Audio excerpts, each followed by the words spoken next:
Hello and welcome to Let's Talk Loyalty and Loyalty TV, a show for loyalty marketing professionals.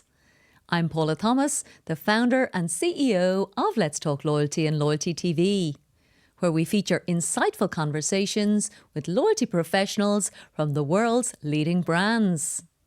Today's episode is hosted by Charlie Hills, Chief Strategy Officer of Mando Connect, a UK-based agency that uses smart data to create brilliant partnerships and rewards that really work.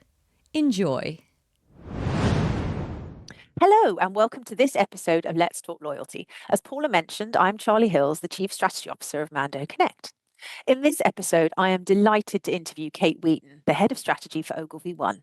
Through her long career, Kate has worked on some of the UK's most effective and loved loyalty programmes for brands such as Sainsbury's, Tesco's, Boots, Vodafone, British Airways, Waterstones and Pets at Home. She enjoys the combination of strategic rigour and creativity that modern loyalty demands to be so successful. Today, we're going to be learning about her favourite book and loyalty programmes, highlights and key learnings from the programmes she's worked on, and all about the new loyalty white paper from Ogilvy One called Loyalty in the Age of the Emotional Consumer.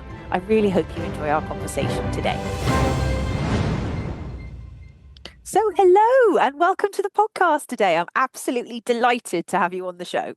I'm really happy to be here, Charlie. It's a great pleasure. Oh, it's so cool. And it's such a great piece of research that we're going to talk about today and some brilliant programs that you've worked on. But before we get into all of that, I've got to start off with Paula's favourite question. And it's a new one for 2025. So it still feels really funny asking it. But before we get into the world of just loyalty, what's your favourite book on life, leadership or loyalty, Kate?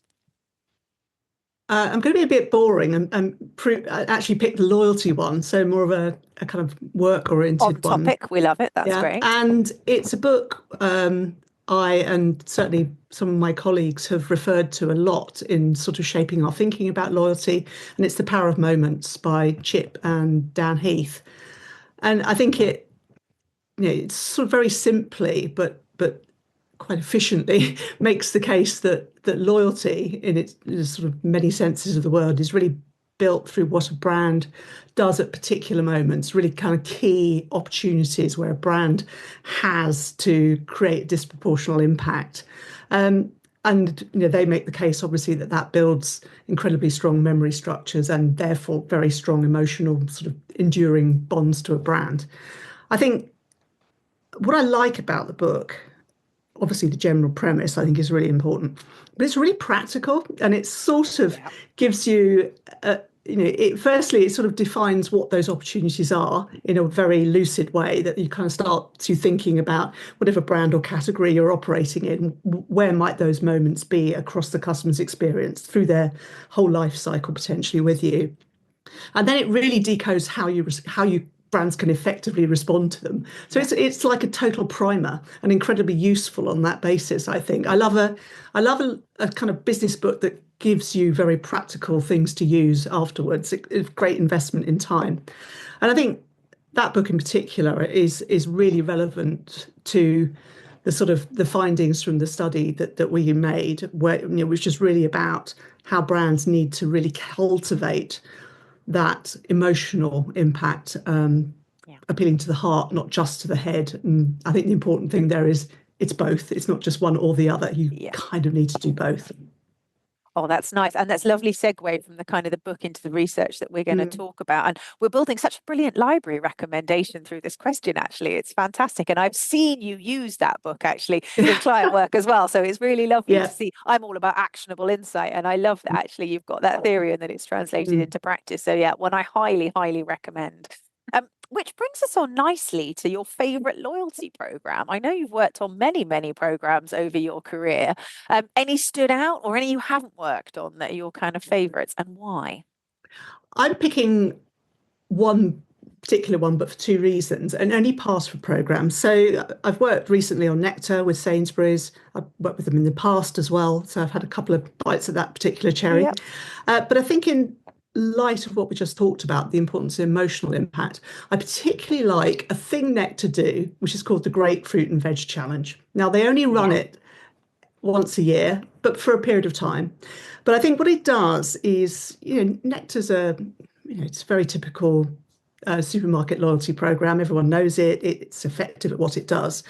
But I think what the Great Fruit and Veg Challenge does very effectively, and in a way that is sort of slightly more elevated than the general Nectar program, is that it sort of rewards you for being a good human. Yeah. For once, it's about being more healthy, for thinking about yourself and how you're feeding your family.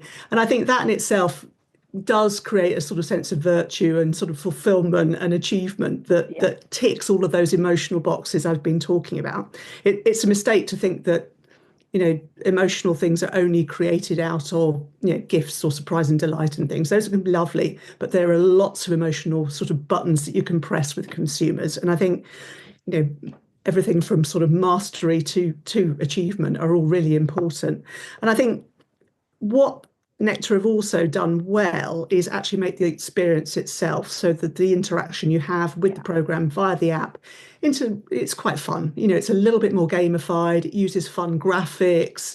It's got a kind of challenge element to it, so you're always trying to do a little bit more. And fundamentally it rewards you with Nectar points, but again, that fits with your familiar kind of the things you have familiar already absorbed. So I do think that's a nice example of a little way of building some of those emotional peaks into people's experience. And I think that's a good one. So that's the one I was going to pick. And it's a great moment as well, linked to the book. I think it is. It's a really lovely example of a loyalty program, and building a proposition within the program, owning it, and then repeating it and improving it every year. And also, I'm passionate about health and eating well and that sort of thing. So it happens to work for me. So it is a personal delight. I get quite a kick out of, God, I eat a lot of fruit and vegetables. I'm so good, little halo.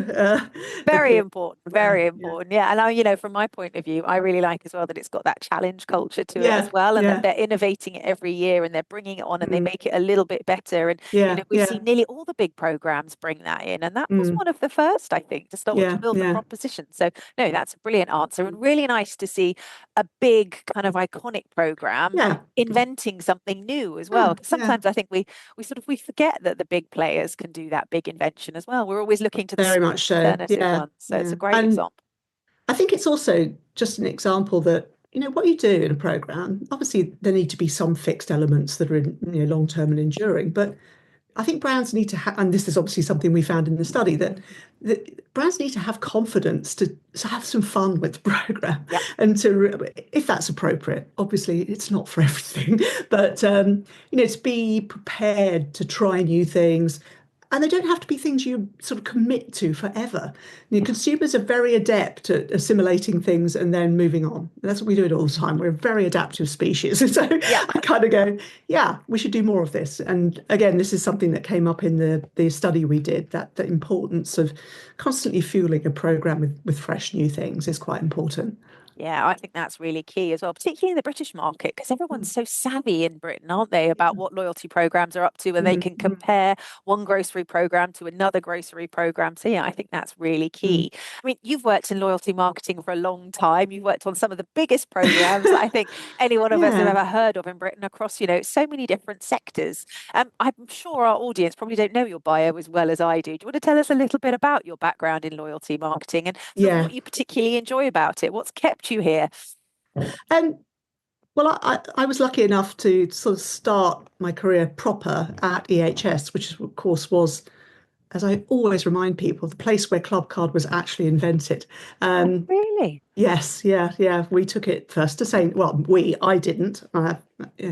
The team, Terry Hunt, those guys took it to, I think, Sainsbury's first, who dismissed it and said, we don't want that. That's just Green Shield stamps all over again electronically. And then they took it to Tesco, and then dunnhumby were kind of brought on board and obviously brought the acceleration into the program that it really needed. But I remember stuffing envelopes when in the office for the 12-store pilot that we did initially. So that was absolutely ages ago. But I didn't actually work on Clubcard until later on. But I started my career at EHS, where because of Clubcard, we built a strong reputation for understanding loyalty, having a particular view on it, which was very successful and really the success of the agency was predicated for a period of time on the sort of learnings and reputation that was created through Clubcard. Then I moved to TMW Unlimited, which was an independent at the time, so slightly different. Obviously, EHS has become Havas now. It was always owned by Havas, as is now. And then I came to Ogilvy. So that I've only really worked in 3 places over a very long period of time. I know. I'm very loyal. 3, right? What 3? I practice what I preach, which is that I'm a bit of a sort of, I like to see things through, and I like to build teams and kind of, create something that that lasts, really. And when you really know your stuff as well, I think that really shows in all the project work that we've ever done with, that depth of brand insight, but also that depth of kind of sector and industry insight as well. What about all those programs you've worked on? You've dropped a few names as you've gone through, but please tell us about the best ones or the worst ones. Well, I couldn't possibly drop anyone in it. I think picking up on the second part of your question, what I really like about loyalty is it's one place where creativity and deep numeracy and business thinking need to come together, and in a very immediate way. You're really looking at direct impact on sort of behaviour as well as longer term metrics, and business casing and that kind of thing. But it's one of the few places where you really see the full gamut of what strategists like us. So, yes, understanding loyalty, but also understanding brands, understanding customers, understanding technology and data. All of those things have to come together effectively to deliver a good modern loyalty program, an effective modern loyalty program.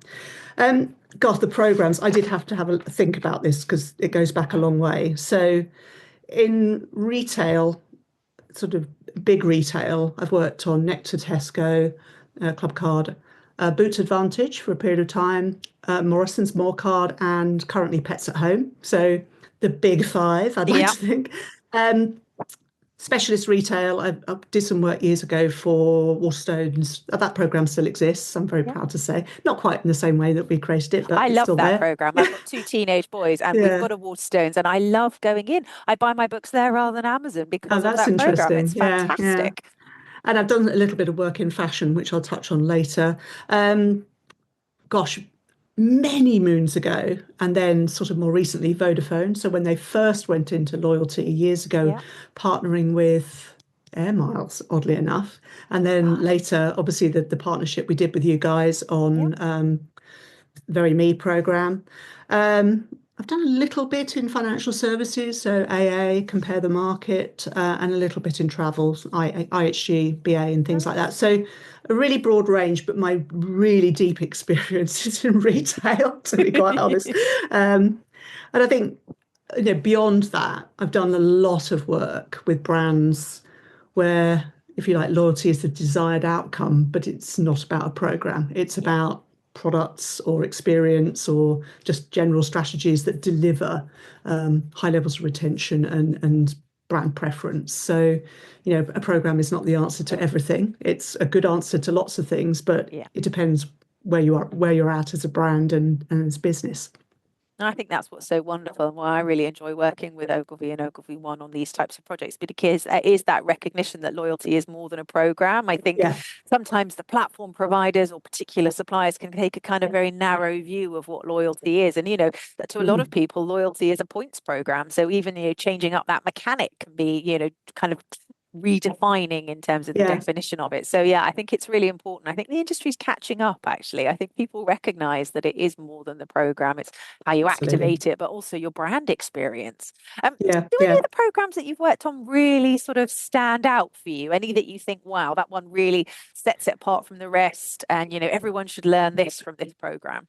I think Tesco Clubcard. I worked on Clubcard back in the late 2000s for about 5 years. And I think what Tesco have is that absolute willingness to evolve and to innovate. And the sort of what I found at that time, and I hope it's the same now, it probably is that the kind of the knowledge, the depth of knowledge, and that Clubcard gave them, through the data and the insight that came with it, really fueled their understanding of the customer, and it enabled them to sort of create an entire sort of language around the customer that the whole business used and understood, which gave them really strong focus and an ability to sort of knit things together really meaningfully.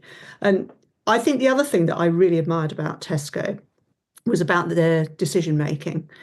I remember back in sort of 2009, probably 2008, 2009, around the big financial crash where there was a lot of impact on people's ability to spend, affordability all changed.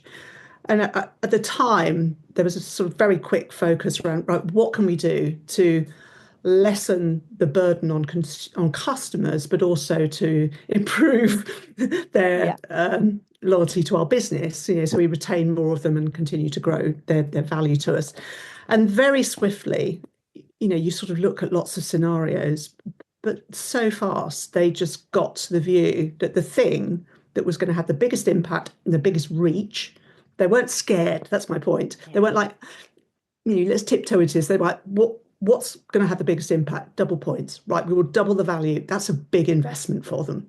It's not a little thing to do, big investment, but they were really confident that it would pay back. And they made the decision so fast to do that. Back then, they obviously have now bought it back again. I think, again, there's that sort of view that actually we really want to impact our customers quickly. This is what the sort of big change we need to make.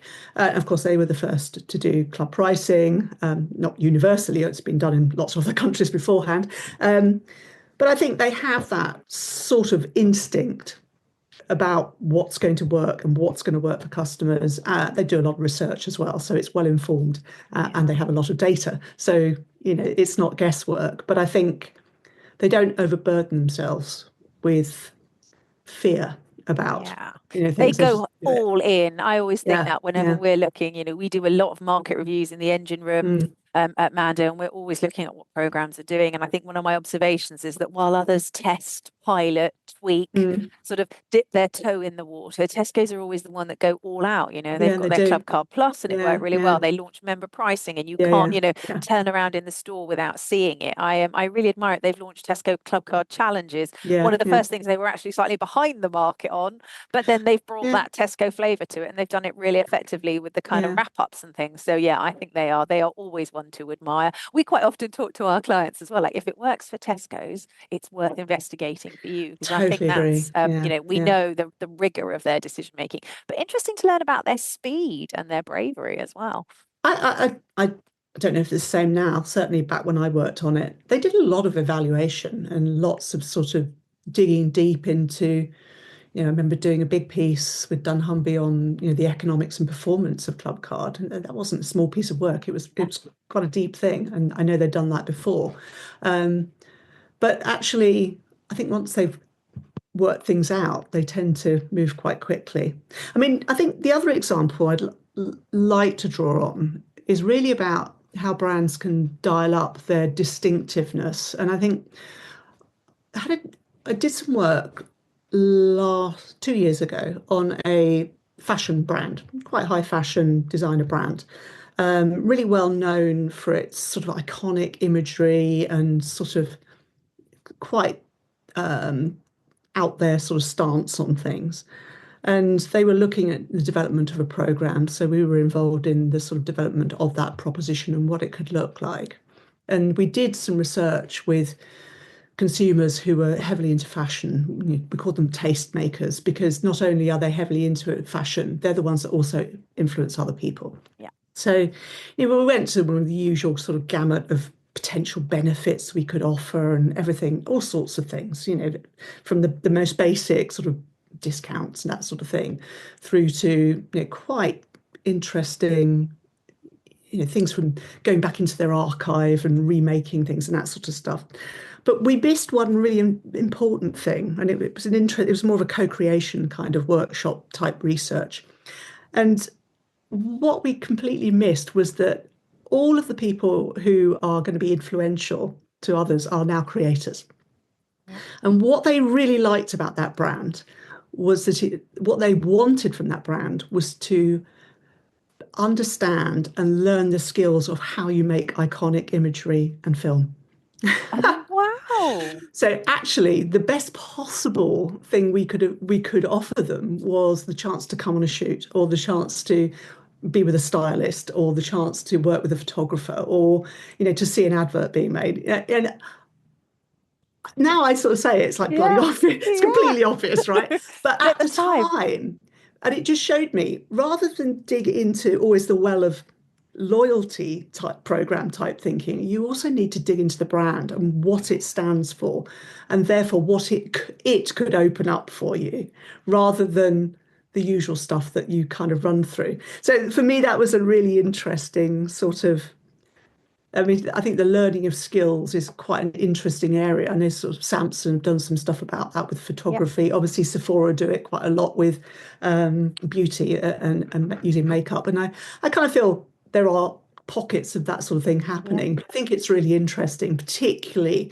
for that Gen Z audience who are all about the skills acquisition and making and creating. So I think that Well, was I a love nice that thing. example on so many levels. Yeah. I know the fashion brand you're talking about, but Yeah. obviously I'm not going to reveal who No, it is. please, no, But it's that was such a fantastic project to mm. watch, in development from the sidelines. And then yeah, exactly, that kind of skill development and being really true to the brand is really key. I'd Hadn't also crossed my recommend checking mind. out Canon Club as well, who have a very Oh similar kind yeah, of yeah, brand yeah. appropriate, only Canon could type Yeah, development. yeah. That's an awesome example. Are there any other sort of big innovations you've seen recently, or anything else that you really sort of stands out or that you've really admired?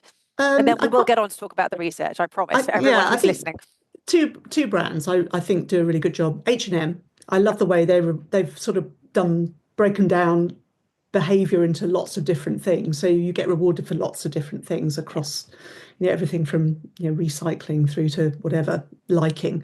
And I think that sounds really easy to you. It's actually quite hard to do. So Yeah, it is, um, especially across the number of markets they've yeah, got and yeah, however many hundreds of millions of members they've now yeah. got globally. So good for them. And the other example is a bit different. I think Amex are really clever. I mean, they sort of, I think with their rewards program specifically, they dug into the brand initially and they thought very much it's about elevated experience. We're Amex, we're exclusive, we make things more premium. And so I think they always did really well on those sort of extraordinary experiences around travel and, all sorts of things that Yeah. they could offer people.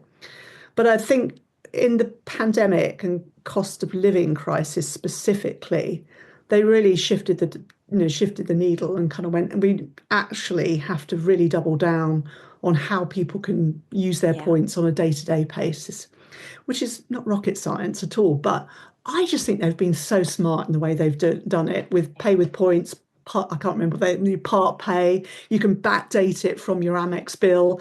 The Amazon pay with Amex points. I mean, they've completely dug into the sort of whole ecosystem of Yeah. how you might use your points on a day-to-day basis and done it incredibly well. So credit to them. I think they've recognized that emotional and rational things have to be delivered, and the speed with which they got there, as the climate changed, obviously, it was admirable that Yeah. they've really done well Well, in they've that. really avoided the pitfall of the hotel and airline industry, which Yeah, was held yeah, up for years as, the icon of kind of yeah, loyalty programs. And the big problem there is obviously lifestyles have yeah, changed, patterns yeah, have changed, and now people can't engage or use their yeah, points in the way they always used to. So yeah, that's a yeah, really good example of yeah, them being ahead, whereas some others have been behind. Although we're all looking yeah. forward to seeing what happens now that BA have made all those big changes in their Oh well, programs. yeah, Yeah, that's going to be a controversial one, but we yeah. won't get into that now.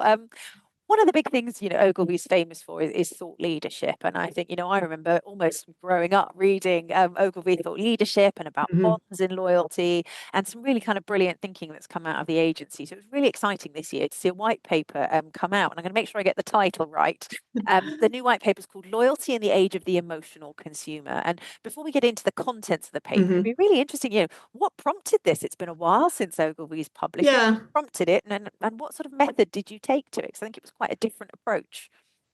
I think the sort of simple answer is we were relaunching Ogilvy One Yep. with CRM loyalty as a sort of key part of the offering, and we wanted to draw attention to it. So we thought that actually, loyalty is a mature category now. Having a program is no guarantee of success. I mean, it used to be that you could probably get so far on just having a program to give you a Yeah. little bit of competitive advantage. But if that's table stakes, I think you really have to think a bit harder about how you're leveraging that and the kind of impact it's having. So we thought it was a good time to go back into that to understand what was driving, you know, what was driving things, what was shaping what the future of loyalty is going to look like. And we decided to talk to practitioners on the basis that they are also close to consumers, their customers in particular, Yeah. and kind of have really understood what they're looking for and are a good reflection of that. So, and I think sometimes with practitioners, you also get the business view, and Yeah. some of the learnings I think are sometimes more useful to other practitioners. For us, this was very much, there's a lot of information out there about how consumers feel about loyalty. I mean, Mando, you guys do a great report every year, which we shamelessly use with our clients. Of course Love we it. do. Feel free. And that does a good job, I think, of covering sort of a lot of a general barometer of how consumers are feeling about loyalty programs. But I think sometimes for practitioners and potential kind of people that are thinking about going into the loyalty, thinking about whether their program needs to, change or evolve, be rebooted, whatever it is, it's nice to hear from other experts like you Yeah. and to know what's keeping them awake, and also to get that sense of like, we're not alone. Yeah. We are a community. I know we don't always behave like it, but I think it's important to recognize that it is a relatively small bunch of people Yeah. who have got these sort of experience and skills and interest in loyalty, and that we wanted to kind of celebrate that and make something that sort of put them at the heart of it, and gave them a bit of a forum and a platform to sort of share their thinking with. Well, I can also see why you really enjoyed working on it. It's back to that point about the intersection of where business meets consumer meets Yeah, technology. And yeah. I think the practitioner's point of view is so important, actually, in how you pull that all together. And it really comes out of the report, actually. And I love all the kind of quotes and call outs from real people running programs. I'm a big fan of loyalty training and loyalty conferences, and actually getting together with like-minded peers and sharing challenges from one sector to another. It never ceases Nerding to out on surprise me. things. Yeah, but like how, the fuel sector can learn so much from the people running coffee programs, and the beauty sector can learn so much from retail. I always think that's one of my favorite bits as well. Well, I always come back to the heart of it. It's just humans, right? Yeah. It's just human customers doing things, and Yeah. I think we sort of forget that sometimes. We let the category stuff and the kind of norms and sort of things that we're familiar with in that category kind of occlude our understanding of at the heart of it. It's just people, right? Yeah. Well, that's why I've been so excited to watch what's happened in the restaurant and cafe sector over the last sort of 4 or 5 years, because it almost started from scratch. There wasn't, there was the coffee shop sort of stamp card mechanic, but nothing else really. And then when you look at the innovation in that sector and like the Yeah, explosion, it genuinely looks like they sort of picked all the best bits of all the different sort of other sectors and yeah, put them yeah, together and then made them unique to them. yeah, So yeah, no, that's great. yeah. You talk about 4 pathways. So I'm gonna read this to make sure I get it right. So data without understanding is noise. Loyalty requires courage and commitment, adapting through creativity and innovation, and the power of the collective. So 4 really kind of cool, very Ogilvy-esque kind of chapters within the report. I can imagine how other agencies might have addressed that. And actually, I love Yeah. this kind of there's a big kind of conceptual thoughts from Ogilvy, and then there's in the report there's obviously so much evidence behind each of them. But what do you think the sort of the highlights are of each of the 4? Is there anything you think our listeners would be like, wow, that's the bit to really focus on? I think, overall, I mean, it is called loyalty in the age of the emotional consumer. And I think that is really about the need to build beyond functional benefits and experiences. Those are often foundational and often the reason someone joins a program. But I think very quickly there is a need to building things that are more memorable, more about making people feel things, and really digging into that area so that you can be much more effective in what you do. And I think with the pathways, the thing about data is really acknowledging that clients need to absolutely double down on the capability to analyze and make, turn that data into things that can inform and shape communications, benefits, experiences, whatever it is. And that is about having both the right talent, the right number of people, the scalable resource that you need, the scalable resource you need, and the technology, which does include AI, of course. But there are, without the human, you are going to get lost. And I think those two things together, the human working with the right technology, is obviously at the heart of that. Loyalty requires courage and commitment. I don't think anyone operating in the world of loyalty would be surprised by that. But I think it's worth saying, for many years, loyalty felt like it was a siloed outpost that wasn't really at the heart of what a business's marketing effort, let alone the total business. And I think it has sort of, in some instances, not all, but I think where it's most successful, it has been brought more into the heart of the business. It is viewed as a long-term endeavour that is it's a cross-business endeavour. So multifunctional teams need to deliver across multiple parts of the business. Where are things going to kind of be most felt? And I think the big players, your Tesco's, your Nectars, those guys have been the ones that have sort of trailblazed in showing that certainly Clubcard and Nectar actually can be like a glue that takes just sort of quite disparate parts of your business, banking, mobile, blah, blah, blah, and can start to knit it together for the customer and give them another reason. It's not going to be the main reason. There's going to be lots of reasons someone might choose Tesco Mobile or Sainsbury's Bank, but it becomes another reason to choose that just gives you a little bit of advantage to deploy. And I think the thing about courage is that point I made earlier about the need to be distinctive and to dig into your brand and find something that, the last thing consumers need is another Me Too program. Really, there are lots of programs out there. It just won't make any difference. So you could be expending cost on something that doesn't actually ever fulfill its and cut through, I think, as well, is so important. I mean, we know the average Brit is, a member of 6 programs, and to get into that, that sweet spot of 6, you've really got to have something quite special in terms of your brand relationship, but also what you offer. I completely agree.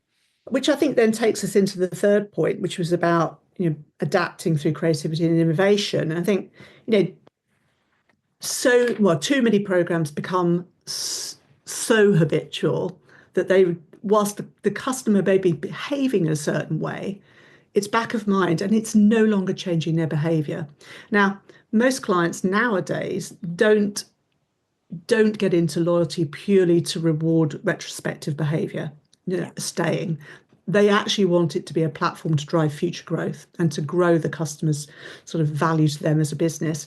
And I think to do that, you have to be prepared to keep things fresh, to bring in new things, to excite customers, to keep them interested. I think that's the core thing, and to give them, things that sort of genuinely can recharge their behaviour and move them on in a different way. And I think that's such a shift, isn't it? We recently took a brief from a client who shall remain nameless, but a really big name brand. And they were actually thinking about their loyalty program as a chief driver acquisition into the business and actually how they were going to use it to attract people from their competitive set. And I was thinking, wow, 15 years ago, this just wouldn't have come up. This wouldn't have been a KPI anywhere, but it's great that programs are getting so high profile that it's actually thinking for acquisition. Yeah, and I think that's great. And certainly, Pets at Home use their program as a big driver, particularly around the sort of early years of having a puppy or a kitten. It's really important, and that's of course when you get that big expenditure, which of course. Well, my pug is a huge fan. Edna has her membership. I love the way they personalise it to a very important pet. In my case, my very important pug. I talk about that program loads. It's brilliant at life cycle management. Absolutely fabulous at sort of locking you in during that puppy phase and then moving you forward, a bit like Boots does, with its parenting club, but for pets. Yeah. Well, we've also, I mean, in fairness, Havas did that work on the original Pets at Home piece. We've been looking at sort of specific projects for them. We've just done one on looking at senior pets, because Oh, obviously lots of pets acquired in lockdown. yeah, The sort of rate of growth has slowed quite markedly now. So we're thinking about the longer term and how we can support pet parents, as they're yeah, like to be called. Ugh. Owners, as I refer to them, through the sort of latter stages of a pet's life, and because actually, that there's quite a lot of challenges that they face, and you need a degree of expertise on hand to sort of help you with some of that. Um, and the last of the pathways was about the power of collective, which is really about how, I guess, partnering can help brands create sort of bigger, better ecosystems in terms of both the benefits they can offer, the ways in which they can reach customers, leveraging programs. It could be all sorts of different things. yeah, I mean, Nestle are quite interesting. They tend to build ecosystems as partnerships to cover more of one of the customer's needs, certainly in yeah, the Purina world. It's interesting looking at Nike, and they did that partnership with JD Sports yeah, just as a thing to acquire more customers to the Nike club, whatever it's called now, I don't know. But I think partners can be I think the old-fashioned way of thinking was very much we have to do everything ourselves. We have to do everything. We can't possibly sort of, you know, work with anybody else because it will dilute our brand. And I yeah. just don't think consumers think about like that now. I think the world of collabs and that sort of thing has really changed, and people think it's a really smart thing to do. Yeah.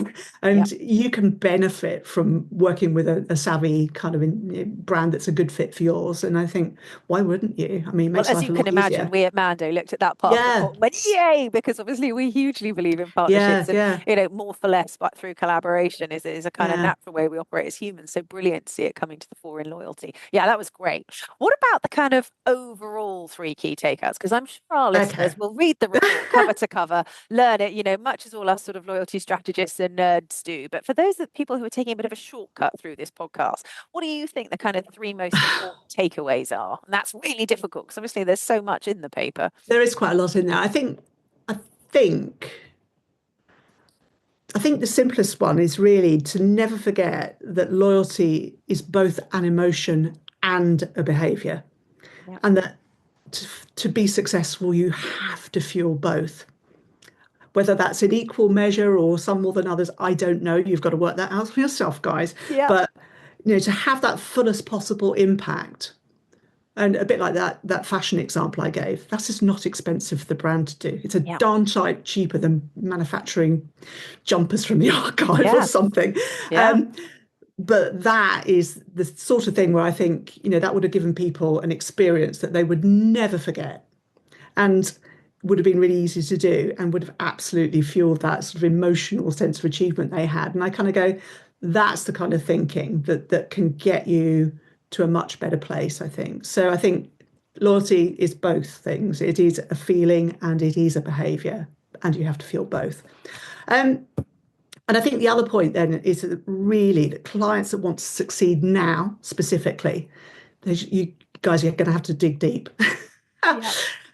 into insight, into your brand, into your kind of collective imagination and creativity to really create something that is distinctive, because the world's awash with loyalty programs, and consumers are starting to show signs of a little bit of they're kind of a bit bored with it, really. Where's the little bit extra? And I think that's the stuff you have to. Yes, you will have to fulfill the sort of. If we're thinking about the four bonds, you have to fulfill the sort of more rational, functional, financial side of things. But the other part of it, the sort of emotional, social, whatever you want to call it, those are the things where I think you can make much more impact if you're lucky. And I think the other third thing for me, and this really it just really leans into the idea that it's the need to keep evolving. Loyalty is it's not a fixed destination. Loyalty is actually an evolving relationship between two parties, and it always has been.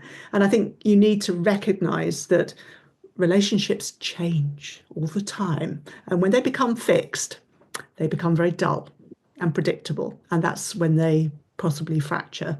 So I think thinking about loyalty as as a relationship rather than just a, kind of one-dimensional thing is really important. So I think probably those things are all interlinked, but those three things I thought were fairly handy. Brilliant. That's a really good shortcut for everybody. But I do and cannot emphasize enough, read the whole paper. It's really interesting. You can read it on your phone, you can read it while you're commuting. It really is well worth it, particularly for the kind of quotes and takeouts and kind of a real experience that pepper through it. So as we draw to the conclusion of our episode, is there anything else you feel you'd like to share with our listeners today that you feel you haven't covered? I'd love to encourage, younger people who possibly haven't thought about the world of loyalty, CRM, whatever we call it nowadays, data-driven marketing as a particularly, something they're particularly focused on. I think so many people, particularly in agencies, younger people have come up through the world of social, for example, which looks really exciting in its own right. It's constantly evolving, lots going on. But I would suggest that you also have a look at the world of loyalty, CRM, one-to-one, all of those things, and embrace kind of what it can offer you, because I think it's going to remain important. It's going to keep changing.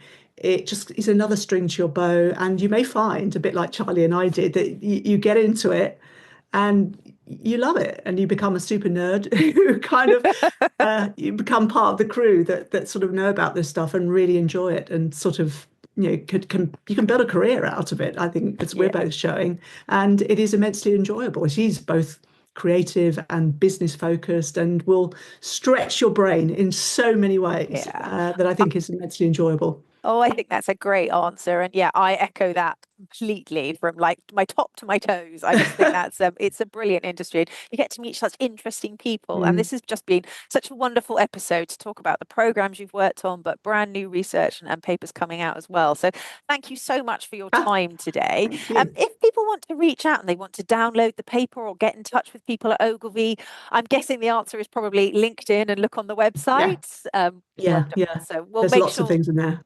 Brilliant. We'll make sure we put all those links in the show notes for people to kind of so they can get hold of the research and also follow up and look at all those brilliant Ogilvy case studies as well, and all those awesome programs. And there's really not much more for me to say other than thank you so much for today. It's been an absolute pleasure. That's it from goodbye. Well, it's goodbye from Let's Talk Loyalty and Loyalty TV. Bye.